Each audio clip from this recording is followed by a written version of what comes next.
मी जे आव्हान देत आहे ते जगातील सर्व राजकीय पक्षांच्या नेत्यांसाठी आहे. राजकीय नेत्यांच्या निवडणूक आश्वासनांना तोंड देणे अधिक कठीण करण्याचा माझा हेतू आहे. निवडणुकीदरम्यान फार कमी लोक त्यांच्या ताकदी आणि कमकुवतपणाबद्दल उघडपणे चर्चा करतात, परंतु मी माझ्या स्वतःच्या ताकदी आणि कमकुवतपणाकडे लक्ष देऊन ते बदलेन. माझी कमजोरी सोपी कामे स्वीकारणे आहे.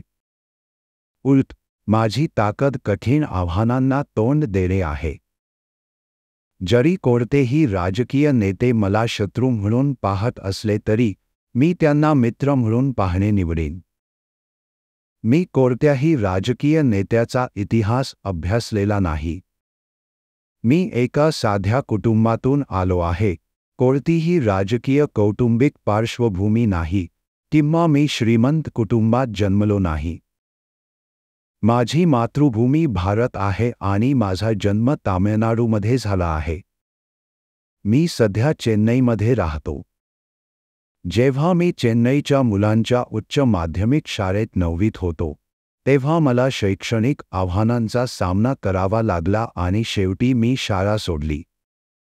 मी निवडणुकीदरम्यान इतर राजकीय नेते सामान्यतः जी आश्वासने देतात तीच आश्वासने देण्याचा माझा हेतू नाही.